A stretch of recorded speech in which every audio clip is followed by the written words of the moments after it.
નમસ્કાર મિત્રો, મોસમ સમાચારમાં ફરી એકવાર તમારું સ્વાગત છે। મિત્રો, આજે તારીખ 27/8/2024 વાર મંગળવાર છે। ત્યારે આજના વિડીયોમાં ખાસ કરીને આજે બપોરના સમયે ગુજરાતના કયા કયા વિસ્તારોમાં મેઘતાંડવ જોવા મળવાનું છે તેના વિશેની સંપૂર્ણ માહિતી મેળવવાની છે। તો આ ઉપરાંત આજે રાત્રિ દરમિયાન ગુજરાતના કયા કયા વિસ્તારોમાં મેઘતાંડવ જોવા મળવાનું છે તેના વિશેની સંપૂર્ણ માહિતી પણ મેળવવાની છે। તો આ ઉપરાંત આ વરસાદી માહોલ વચ્ચે ગુજરાતના કયા વિસ્તારોમાં કેટલા કિમીની ઝડપે પવન ફૂંકાવાનો છે તેના વિશેની સંપૂર્ણ માહિતી પણ મેળવવાની છે। તો હવામાન વિભાગ ઉપરાંત હવામાન નિષ્ણાત અંબાલાલ પટેલ, પરેશ ગોસ્વામીની ચેતવણી ઉપર પણ એક નજર કરવાની છે। તો વિડીયોને અંત સુધી જોતા રહેજો। વરસાદની પળે પળની અપડેટ સૌથી પહેલાં મેળવવા માટે અમારી ચેનલને સબસ્ક્રાઇબ કરવાનું ના ભૂલતા। મિત્રો, સૌપ્રથમ હવામાન વિભાગ દ્વારા કરવામાં આવેલી આગાહી ઉપર એક નજર કરીએ તો ગુજરાતમાં મેઘરાજાએ ફરી એકવાર ધમાકેદાર બેટિંગ શરૂ કરી છે। ત્યારે આજનો દિવસ એટલે કે 27 ઓગસ્ટ બપોર સુધીમાં રાજ્યના મોટાભાગના વિસ્તારોમાં અત્યંત ભારે વરસાદની સંભાવનાઓ છે। હવામાન વિભાગે આપેલા વેધર મેપ પ્રમાણે માત્ર 4 જિલ્લામાં જ ઓરેન્જ એલર્ટ છે, જ્યારે અન્ય તમામ જિલ્લામાં રેડ એલર્ટ એટલે કે અત્યંત ભારે વરસાદની સંભાવનાઓ છે। હવામાન વિભાગે જાહેર કરેલા મેપ પ્રમાણે ગુજરાત રીજનના બનાસકાંઠા, સાબરકાંઠા, અમદાવાદ, અરવલ્લી અને ખેડાના વિસ્તારો, આણંદ, પંચમહાલ, દાહોદ, મહીસાગર, વડોદરા અને છોટાઉદેપુરના વિસ્તારો, ડાંગ, તાપી અને સુરતના વિસ્તારો, નર્મદા, ભરૂચ, નવસારી અને વલસાડના વિસ્તારો, દમણ અને દાદરાનગર હવેલી, તો સૌરાષ્ટ્ર અને કચ્છના અમરેલી, ભાવનગર, મોરબી અને સુરેન્દ્રનગરના વિસ્તારો, રાજકોટ, જામનગર, જૂનાગઢ, દ્વારકા અને બોટાદના વિસ્તારો, તો કચ્છના વિસ્તારોમાં પણ રેડ એલર્ટ આપી દેવામાં આવ્યું છે। એટલે કે આ તમામ વિસ્તારોમાં આજે બપોર સુધીમાં આ જિલ્લાઓમાં અત્યંત ભારે વરસાદની સંભાવનાઓ છે। આ સાથે ગુજરાત રીજનના પાટણ, મહેસાણા, ગાંધીનગર, સૌરાષ્ટ્ર અને કચ્છના જિલ્લાઓ એટલે કે પોરબંદર, ગીર સોમનાથ, દીવ આ જિલ્લાઓમાં અલગ અલગ સ્થળોએ ભારેથી અતિ ભારે વરસાદની સંભાવનાઓ છે। આ તમામ જિલ્લાઓમાં આજે સવાર સુધીમાં છૂટાછવાયા સ્થળો પર ભારેથી અતિ ભારે વરસાદની સંભાવનાઓ છે। વધુમાં હવામાન વિભાગ પાસેથી મળતી માહિતી પ્રમાણે રવિવારે છેલ્લા 24 કલાકમાં રાજ્યમાં મેઘરાજાએ તોફાની બેટિંગ કરી હતી। રવિવારે પૂરા થતા છેલ્લા 24 કલાકમાં ગુજરાતના 244 તાલુકામાં વરસાદ નોંધાયો છે, જેમાં 75 તાલુકામાં 3 ઇંચથી વધારે વરસાદ નોંધાયો છે, જ્યારે 113 તાલુકામાં 2 ઇંચથી વધારે વરસાદ નોંધાયો છે। તો 187 તાલુકા એવા છે કે જ્યાં 1 ઇંચથી વધારે વરસાદ પડ્યો હતો। નવસારીના ખેરગામમાં 14.24 ઇંચ જેટલો વરસાદ પડી ગયો હતો, જ્યારે ડાંગના આહવામાં પણ 10 ઇંચથી વધારે વરસાદ વરસ્યો હતો। તો આ ઉપરાંત કપરાડામાં પણ 10.5 ઇંચ જેટલો વરસાદ પડી ગયો હતો, તો વધઈમાં 10 ઇંચ અને ધરમપુરમાં 9.5 ઇંચ જેટલો વરસાદ પડી ગયો હતો। તો ડેડિયાપાડાના વિસ્તારોમાં પણ 9 ઇંચથી વધારે વરસાદ વરસી ગયો હતો। વધુમાં નર્મદા ડેમના 23 ગેટ સિઝનમાં પ્રથમવાર ખોલાયા છે। સરદાર સરોવર ડેમની સપાટીમાં વધારો થયો છે, ઉપરવાસમાંથી પાણીની આવક વધી છે, ત્યારે હાલ નર્મદા ડેમની સપાટી 135 મીટરે પહોંચી ગઈ છે। આવામાં નર્મદા નદી બે કાંઠે થતાં 3 જિલ્લાના 42 ગામોને એલર્ટ કરાયા છે, જ્યારે તમામ કાંઠા વિસ્તારોમાં એનડીઆરએફ, એસડીઆરએફની ટીમોને પણ તૈનાત કરી દેવામાં આવી છે। હવે મિત્રો, આગળ વાત કરીએ તો ગુજરાતમાં છેલ્લા 2-3 દિવસથી મોટાભાગના વિસ્તારોમાં મેઘમહેર જોવા મળી રહી છે। ત્યારે હવામાન વિભાગે આપેલી માહિતી પ્રમાણે ગુજરાતમાં આગામી 5 દિવસ અનેક વિસ્તારોમાં ભારેથી અતિ ભારે વરસાદ પડવાનો છે। તો આ સાથે ગુજરાતના જાણીતા હવામાન નિષ્ણાત એવા અંબાલાલ પટેલે ખેડૂતો માટે મહત્વની આગાહી કરી છે। મિત્રો, અંબાલાલ પટેલે પોતાની આગાહીમાં જણાવ્યું કે આ વખતે ઘણા ભાગોમાં ભારે વરસાદ નોંધાયો છે। 24 ઓગસ્ટ પછી ઊભા કૃષિ પાકોમાં રોગ આવવાની શક્યતા રહેલી છે। 30 અને 31 ઓગસ્ટના રોજ પણ કૃષિ પાકોમાં વધારે રોગ આવવાની શક્યતાઓ રહેશે। 13મી સપ્ટેમ્બર સુધીમાં કૃષિ પાકોમાં વધુ રોગ આવવાની શક્યતાઓ છે। આ સાથે તેમણે એમ પણ જણાવ્યું કે પૂર્વ ફાલ્ગુની નક્ષત્રનું પાણી સારું ગણાતું નથી, એટલે વરાપ થાય ત્યારે કૃષિ પાકો કરવા સારા રહે, નહીં તો પાક પીળો પડવાની શક્યતા રહે। આ વખતે જૈવિક દવા છાંટવી ન હોય તો ટ્રાયકોકાર્ડમાં કાર્સનો ઉપયોગ કરી શકો છો। આ ઉપરાંત બંબુનો ઉપયોગ કરી શકાય છે। જૈવિક નિયંત્રણના પગલાં યોગ્ય રહેશે, પરંતુ જે ખેડૂતોને જૈવિક દવાનો ઉપયોગ ન કરવો હોય તે દવા છાંટી શકાય છે। મિત્રો, અંબાલાલે વધુમાં અન્ય એક આગાહીમાં જણાવ્યું કે તારીખ 26 સુધીમાં ગુજરાતના અલગ અલગ ભાગોમાં ભારેથી અતિભારે વરસાદ પડવાનો છે. કેટલાક ભાગોમાં પૂર જેવી સ્થિતિનું નિર્માણ થતાં જનધનને નુકસાન થઈ શકે છે. અંબાલાલે કેટલીક સિસ્ટમ બનવાની સાથે તેની અસરથી પણ વરસાદની આગાહી કરી છે. તો તારીખ 28 ઓગસ્ટની આસપાસ બંગાળના ઉપસાગરમાં સિસ્ટમ બનશે, જે સિસ્ટમનો માર્ગ પણ લગભગ મધ્યપ્રદેશ સુધી અને ગુજરાત સુધી રહેવાની શક્યતાઓ છે. આ પછી સપ્ટેમ્બરમાં પણ વરસાદી માહોલ યથાવત રહેવાનો છે તેવું તેમના દ્વારા જણાવાયું છે. મિત્રો, મોસમ સમાચારમાં આગળ વધીએ તો હવામાન વિભાગ અને ગુજરાતના જાણીતા હવામાન નિષ્ણાત એવા અંબાલાલ પટેલ, તો આ ઉપરાંત ખેડૂતોના જાણીતા હવામાન નિષ્ણાત એવા પરેશ ગોસ્વામીએ પણ આગામી વરસાદને લઈને નવી નક્કોર આગાહી દર્શાવી છે. મિત્રો, એમ કહી શકાય કે પરેશ ગોસ્વામીએ ખેડૂતોને ચેતવણી આપી છે. મિત્રો, હવામાન નિષ્ણાત પરેશ ગોસ્વામી દ્વારા આગામી 36 કલાકમાં રાજ્યમાં અતિભારે વરસાદની આગાહી કરવામાં આવી છે. આ આગાહી તેમણે ગઈકાલે દર્શાવી હતી. મિત્રો, આગામી 3 દિવસમાં વરસાદ જૂના રેકોર્ડ પણ તોડી શકે છે તેવું પણ તેમણે જણાવ્યું હતું. મિત્રો, બંગાળની ખાડીમાં ઉદ્ભવેલા લો પ્રેશરને લીધે રાજ્યમાં સારો એવો વરસાદ થઈ રહ્યો હોવાનું તેમણે જણાવ્યું છે. મધ્ય ગુજરાત, સૌરાષ્ટ્રમાં અતિભારે વરસાદની સંભાવનાઓ છે. તો આ સાથે જ 26 અને 27, 28 ઓગસ્ટ દરમિયાન રાજ્યમાં મેઘતાંડવની સંભાવનાઓ છે. આગામી 36 કલાકમાં વરસાદને લીધે કપરી પરિસ્થિતિ પેદા થઈ શકે છે. વધુમાં અમદાવાદ, આણંદ, નડિયાદમાં અતિભારે વરસાદની સંભાવના તેમણે દર્શાવી હતી. તો સાબરકાંઠા, અરવલ્લી, બનાસકાંઠા, પાટણમાં પણ ભારે વરસાદની શક્યતા દર્શાવાઈ છે. તો રાજકોટ, ગીર સોમનાથ, કચ્છના વિસ્તારોમાં પણ ભારે વરસાદ પડવાની સંભાવના રહેલી છે. મિત્રો, તેમણે એમ પણ જણાવ્યું કે બજારોમાં નદીઓ વહેતી હોય તેવા દ્રશ્યો પણ જોવા મળી શકે છે. હવે મિત્રો, આગળ વાત કરીએ તો ગુજરાતભરમાં જ્યાં જુઓ ત્યાં વરસાદની સ્થિતિ છે. આ દરમિયાન હવે રાજ્યમાં ભારે વરસાદને પગલે સરકાર પણ સતર્ક બની ગઈ છે.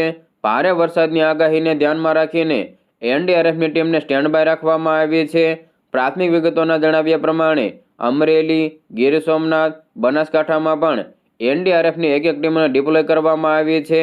આ સાથે રાહત અને બચાવ માટેની કામગીરી માટે કવાયત પણ શરૂ કરવામાં આવી છે. સતત વરસાદને પગલે સરદાર સરોવર ડેમની સપાટીમાં વધારો થયો છે. હાલ નર્મદા ડેમ પાણીનું સ્તર 135 મીટરે પહોંચ્યું છે. નર્મદા ડેમના 23 ગેટ 2.2 મીટર સુધી સિઝનમાં પ્રથમવાર ખુલ્યા છે. ઉપરવાસમાં ભારે વરસાદને કારણે 3,37,367 ક્યુસેક પાણીની આવક છે. ડેમમાંથી હાલ નર્મદા નદીમાં 3,95,000 ક્યુસેક પાણીની આવક છે. મિત્રો, મોરબી જિલ્લાના હળવદ તાલુકાના ઢવાણા ગામ પાસે તણાવા મામલે મોટી અપડેટ સામે આવી છે. મિત્રો, તમને જણાવી દઈએ કે 2 દિવસ પહેલા રાતે 17 લોકો ભરેલ ટ્રેક્ટર કોઝવે પરથી પલટી મારી ગયું હતું. જે બાદ હવે 17માંથી 10 જેટલા લોકોને સલામત રીતે રેસ્ક્યુ કરીને બહાર કાઢવામાં આવ્યા છે. હાલમાં એનડીઆરએફ, એસડીઆરએફ, ફાયરની ટીમ દ્વારા લાપતા 7 વ્યક્તિઓને શોધવા માટે કવાયત ચાલુ છે. મહત્વનું છે કે ભારે વરસાદથી પાણીનો પ્રવાહ વધુ હોવાથી રેસ્ક્યુની કામગીરીમાં મુશ્કેલી ઊભી થઈ રહી છે. મિત્રો, ગુજરાતમાં જન્માષ્ટમીના તહેવાર સમયે જ વધુ વરસાદનો એક રાઉન્ડ શરૂ થઈ ગયો છે. ગત રાતથી ગુજરાતના અનેક વિસ્તારોમાં મુશળધાર વરસાદને કારણે પાણી થઈ ગયા હતા. તો બીજી તરફ ભારે વરસાદને કારણે વાહન વ્યવહાર ઉપર પણ ભારે અસર પડી હતી. રાજ્યના કેટલાક રસ્તાઓ પર પાણી ભરાઈ ગયા હોવાથી બંધ કરવામાં આવ્યા હતા. તો કેટલાક રસ્તાઓ પર વૃક્ષો ધરાશયી થવાથી વાહન ચાલકોને ભારે મુશ્કેલીનો સામનો કરવો પડ્યો હતો. મિત્રો, મોસમ સમાચારમાં આગળ વધીએ તો સીએમ ભૂપેન્દ્ર પટેલે ગુજરાતમાં ભારે વરસાદની આગાહીને લઈને તાબડતોબ ઇમરજન્સી બેઠક બોલાવી હતી. રાજ્યમાં ભારે વરસાદને લઈને બેઠકનું આયોજન કરવામાં આવ્યું હતું, જેને લઈને મુખ્યમંત્રીએ સોમવારે બપોરે સ્ટેટ ઇમરજન્સી ઓપરેશન સેન્ટર પહોંચ્યા હતા અને વરસાદગ્રસ્ત જિલ્લાઓના કલેક્ટરો, મ્યુનિસિપલ કમિશનરો તથા જિલ્લા અધિકારીઓ સાથે વિડીયો કોન્ફરન્સ યોજીને તલપરસી વિગતો મેળવી હતી. તેમણે ખાસ કરીને નીચાણવાળા વિસ્તારોના લોકોના સલામત સ્થળાંતર માટે તાકીદ કરવાની પણ અપીલ કરી હતી. મુખ્યમંત્રીએ જિલ્લા કલેક્ટરશ્રીઓ અને મ્યુનિસિપલ કમિશનરોને પણ સ્પષ્ટપણે જણાવ્યું હતું કે આપણી પહેલી પ્રાયોરિટી મનુષ્ય જીવન અને પશુધનની જાનહાનિ ન થાય તે હોવી જોઈએ. તેમણે નદી, નાળા કે માર્ગો ઉપર જ્યારે વરસાદી પાણી પુષ્કળ માત્રામાં અને ભયજનક રીતે વહેતું હોય ત્યારે કોઈ પણ વ્યક્તિ તે ક્રોસ ન કરે, તેમાં ન જાય તે માટેની ખાસ તકેદારી અને જરૂર જણાય તો પોલીસની મદદથી કડકાઈ વર્તીને પણ લોકોને અટકાવવાની જરૂરી છે, તેમ કલેક્ટરોને આ અંગે સૂચનાઓ આપતા જણાવ્યું હતું. આ ઉપરાંત પાણીમાં ફસાયેલા લોકોના રેસ્ક્યુની કરવા બાબત પણ અગ્રતા આપવા માટે સૂચના આપી હતી। મિત્રો, તમને જણાવી દઈએ કે સોમવારે 26 ઓગસ્ટના સવારે 6 વાગ્યાથી લઈને 12 વાગ્યા સુધીમાં પંચમહાલના મોરવા હડફમાં સૌથી વધુ 157 mm જેટલો વરસાદ વરસ્યો છે। તો સમગ્ર ગુજરાતમાં આ વર્ષે મોસમનો એવરેજ 91.88% વરસાદ નોંધાયો છે। મુખ્યમંત્રી ભૂપેન્દ્ર પટેલે રાજ્યમાં થયેલા આ વરસાદને પરિણામે નદીઓ અને જળાશયોમાં આવેલા પાણીની સ્થિતિની પણ વિગતો મેળવી હતી। તદઅનુસાર રાજ્યના 206 જળાશયોમાંથી 100% ભરાઈ ગયા હોય તેવા 59 જળાશયો છે। 72 જળાશયો હાઈ એલર્ટ ઉપર છે, તો 22ને એલર્ટ ઉપર રાખવામાં આવ્યા છે તથા 9 માટે છલકાઈ જવાની વોર્નિંગ અપાઈ છે, તો 7 નદીઓ ઓવરફ્લો થઈ છે। મિત્રો, મુખ્યમંત્રીએ વરસાદ બંધ થાય એટલે તુરંત જ રોગચાળા નિવારણના આગોતરા પગલાં લેવા માટે પણ જંતુનાશક દવાનો છંટકાવ, માટી અને કાંપ દૂર કરી સફાઈ કામગીરી ત્વરાએ હાથ ધરવા માટે તથા રસ્તા પરની આડશો દૂર કરી માર્ગો પુનઃ વ્યવહાર માટે યોગ્ય બનાવવા માટે પણ સૂચનાઓ આપી હતી। રાજ્યમાં હાલ સુરત, નવસારી, વલસાડ, તાપી, ડાંગ અને છોટાઉદેપુર જિલ્લામાં મળીને સમગ્ર તથા 523 માર્ગો બંધ થયા છે। મુખ્યમંત્રી ભૂપેન્દ્ર પટેલે હવામાન વિભાગે આગામી સમયમાં રાજ્યમાં ભારે વરસાદની કરેલી આગાહી સંદર્ભે પણ વિગતો મેળવી હતી। હવામાન વિભાગના અધિકારીઓએ આગામી 2 થી લઈને 3 દિવસ સુધી રાજ્યમાં વ્યાપક ભારે વરસાદની આગાહી કરી છે અને રેડ એલર્ટ પણ આપવામાં આવ્યું છે, તેની વિગતો પણ આપી હતી। તદઅનુસાર મુખ્યમંત્રીએ કચ્છ અને સૌરાષ્ટ્રના વિસ્તારોમાં ભારે વરસાદની સંભાવનાઓને પગલે આ જિલ્લાઓમાં કલેક્ટરોને એલર્ટ રહેવા માટે સૂચના આપી હતી। મુખ્યમંત્રીએ ખાસ કરીને નવસારી, વલસાડ, ડાંગ, પંચમહાલ, વડોદરા, છોટાઉદેપુર સહિતના વધુ અસરગ્રસ્ત જિલ્લાઓના કલેક્ટરો સાથે તેમજ વડોદરા મ્યુનિસિપલ કમિશનર સાથે પણ કોન્ફરન્સ દરમિયાન વાતચીત કરીને તેમના જિલ્લાના નદીઓના પાણીનો આવરો, ટ્રાફિક નિયમન તેમજ નીચાણવાળા વિસ્તારોના લોકોના કરવામાં આવેલા સ્થળાંતરની ઝીણવટપૂર્વકની સમીક્ષા કરી હતી। મુખ્યમંત્રી ભૂપેન્દ્ર પટેલે ભારે વરસાદની સ્થિતિમાં સ્થાનિક જિલ્લા તંત્રનું માર્ગદર્શન કરવા સંબંધિત જિલ્લાના પ્રભારી સચિવોને પણ તત્કાલ તેમને સોંપાયેલા જિલ્લાના મુખ્ય મથકે પહોંચી જવા માટે સૂચના આપી હતી। તેમણે સમગ્ર રાજ્યના જિલ્લા કલેક્ટરો અને વહીવટીતંત્રોને પણ સંપૂર્ણ સજ્જતા સાથે ઝીરો કેઝ્યુઅલિટી અભિગમ અપનાવી સતર્ક રહેવા માટે માર્ગદર્શન આપ્યું હતું। મુખ્ય સચિવ રાજીવકુમાર સહિત રાજ્ય સરકારના વિભાગોના વરિષ્ઠ સચિવો, NDRF, હવામાન વિભાગના અધિકારીઓ આ બેઠકમાં જોડાયા હતા। હવે મિત્રો, આજે બપોરના સમયે ગુજરાતના કયા કયા વિસ્તારોમાં મેઘતાંડવ જોવા મળવાનું છે તેની વાત કરીએ, જેમાં સૌપ્રથમ કચ્છના વિસ્તારો ઉપર એક નજર કરીએ તો કચ્છના વિસ્તારોમાં ખાસ કરીને ખાવડા, લખપત, નલિયા અને ભડલીના વિસ્તારો, રાપરના અમુક વિસ્તારો, ગાંધીધામ, માંડવીના વિસ્તારોમાં પણ ગાજવીજ સાથે ભારેથી અતિ ભારે વરસાદી માહોલ જોવા મળવાનો છે। તો સૌરાષ્ટ્રના વિસ્તારોમાં ધ્રોલ, જામનગર, કાલાવાડ અને લાલપુરના વિસ્તારોમાં પણ ગાજવીજ સાથે મધ્યમથી ભારે વરસાદી માહોલ જોવા મળવાનો છે। તો આ બાજુ ખંભાળિયાના વિસ્તારો, ઓખા, દેવભૂમિ દ્વારકા, પાટિયા અને શિશલીના વિસ્તારો, ભાણવડ, પોરબંદર, કુતિયાણા, ઉપલેટા અને જેતપુરના વિસ્તારો, કદાચ અને કેશોદના વિસ્તારો, જૂનાગઢ, વિસાવદર, માંગરોળના વિસ્તારોમાં પણ વીજળીના કડાકા ભડાકા સાથે ભારેથી અતિ ભારે વરસાદી માહોલ જોવા મળવાનો છે। મિત્રો, આ વિસ્તારોમાં ખંભાળિયા, પાટિયા, શિશલી અને ભાણવડના વિસ્તારો, તો પોરબંદર, કુતિયાણાના વિસ્તારોમાં પણ રીતસરનું મેઘતાંડવ સર્જાઈ શકે છે। મિત્રો, આ વિસ્તારોમાં વાદળ ફાટવાની પણ સંભાવનાઓ છે। તો વેરાવળ, કોડીનાર, ઉના અને તુલસીશ્યામના વિસ્તારો, તો રાજુલા, મહુવાના છૂટાછવાયા વિસ્તારો, પાલીતાણા, સોનગઢ અને ભાવનગરના વિસ્તારોમાં પણ હળવો વરસાદી માહોલ જોવા મળવાનો છે। તો આ બાજુ ધારી અને કુંડલાના વિસ્તારોમાં પણ હળવો વરસાદી માહોલ જોવા મળવાનો છે।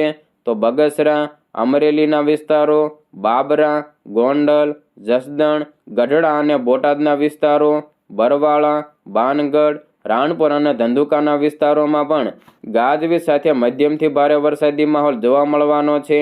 તો ગોંડલ, શાપર, વેરાવળ, રાજકોટના વિસ્તારોમાં પણ ગાજવીજ સાથે ભારેથી અતિ ભારે વરસાદી માહોલ જોવા મળવાનો છે। તો ચોટીલા અને થાનના વિસ્તારો, સાવડી, વાંકાનેર, મોરબી અને નવલખીના વિસ્તારો, માલીવા, હળવદ, કુડા અને ધ્રાંગધ્રાના વિસ્તારો, તો લીંબડી અને સુરેન્દ્રનગરના વિસ્તારોમાં પણ ગાજવીજ સાથે મધ્યમથી ભારે વરસાદી માહોલ જોવા મળવાનો છે। તો ઉત્તરના વિસ્તારોમાં પાલનપુર, અંબાજી, ડીસા અને ધાનેરાના વિસ્તારો, થરાદ અને સુઈગામના વિસ્તારો, દિયોદર, પાટસણના વિસ્તારો, સાંતલપુર, રાધનપુર, રોડા અને પાટણના વિસ્તારો, સિદ્ધપુર, હારીજ અને ચાણસ્માના વિસ્તારો, મોઢેરા, મહેસાણા, વડનગર, ઈડર અને ખેડબ્રહ્માના વિસ્તારો, હિંમતનગર, માણસા, પ્રાંતિજ અને મોડાસાના વિસ્તારોમાં પણ હળવાથી મધ્યમ વરસાદી માહોલ જોવા મળવાનો છે. તો મધ્ય ગુજરાતના વિસ્તારોમાં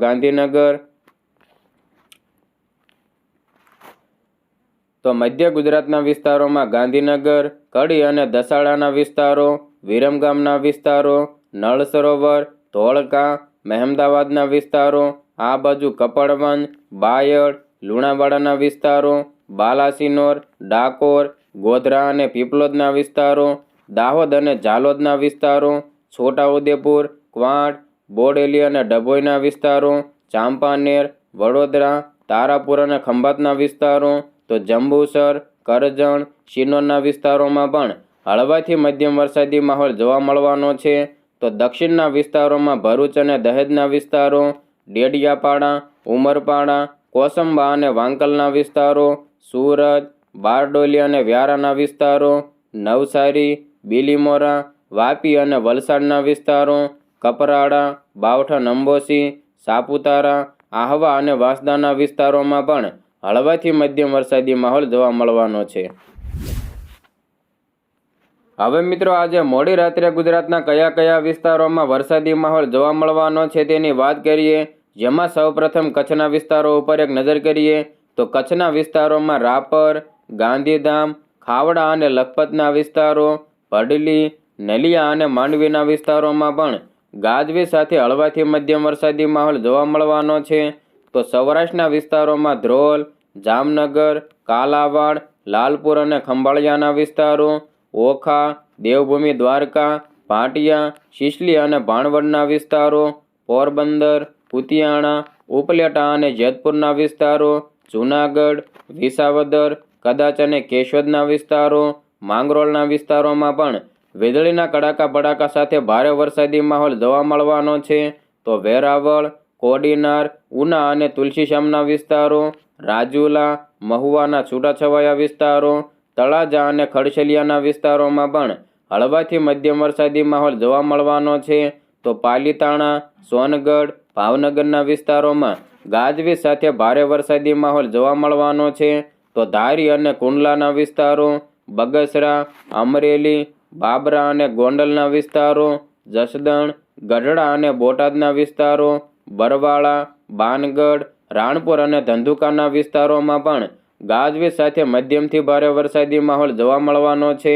તો શાપર, વેરાવળ, રાજકોટ, ચોટીલા અને થાનના વિસ્તારો, સાવડી, વાંકાનેર, મોરબી અને નવલખીના વિસ્તારો, માલીવા, કુડા અને હળવદના વિસ્તારો, ધ્રાંગધ્રા, લીંબડી અને સુરેન્દ્રનગરના વિસ્તારોમાં પણ ગાજવીજ સાથે મધ્યમથી ભારે વરસાદી માહોલ જોવા મળવાનો છે. ત્યારબાદ ઉત્તરના વિસ્તારોની જો વાત કરવામાં આવે તો ઉત્તરના વિસ્તારોમાં ધાનેરા, થરાદ, ડીસા અને પાલનપુરના વિસ્તારો, આ બાજુ અંબાજીના વિસ્તારો, સુઈગામ, દિયોદર, પાટસણના વિસ્તારો, સાંતલપુર, રાધનપુર, રોડા અને પાટણના વિસ્તારો, હારીજ, ચાણસ્મા, મોઢેરા અને મહેસાણાના વિસ્તારો, સિદ્ધપુર, વડનગર, ઈડર અને ખેડબ્રહ્માના વિસ્તારો, હિંમતનગર, માણસા, પ્રાંતિજ અને મોડાસાના વિસ્તારોમાં પણ ગાજવીજ સાથે મધ્યમથી ભારે વરસાદી માહોલ જોવા મળવાનો છે. તો મધ્ય ગુજરાતના વિસ્તારોમાં કડી અને ગાંધીનગરના વિસ્તારો, દસાડા, વિરમગામ, નળ સરોવરના વિસ્તારો, આ બાજુ ધોળકાના વિસ્તારો, મહેમદાવાદ, અમદાવાદના વિસ્તારો, કપડવંજ, બાયડ, લુણાવાડાના છૂટાછવાયા વિસ્તારો, બાલાસિનોર, ગોધરાના વિસ્તારો, તો આ બાજુ છોટાઉદેપુર, ક્વાંટ, બોડેલી અને ચાંપાનેરના વિસ્તારો, વડોદરા, આણંદ અને તારાપુરના વિસ્તારો, બોરસદ, ખંભાત ઉપરાંત જંબુસર, કરજણ, શિનોરના વિસ્તારોમાં પણ મધ્યમથી ભારે વરસાદી માહોલ જોવા મળવાનો છે. તો દક્ષિણના વિસ્તારોમાં ભરૂચ અને દહેજના વિસ્તારો, ડેડિયાપાડાના અમુક વિસ્તારો, કોસંબા, વાંકલ, સુરત અને બારડોલીના વિસ્તારો, નવસારી, બીલીમોરા, વાપી અને વલસાડના વિસ્તારો, તો આ બાજુ બાવઠા અંબોસી અને વાંસદાના વિસ્તારોમાં પણ હળવો વરસાદી માહોલ જોવા મળવાનો છે.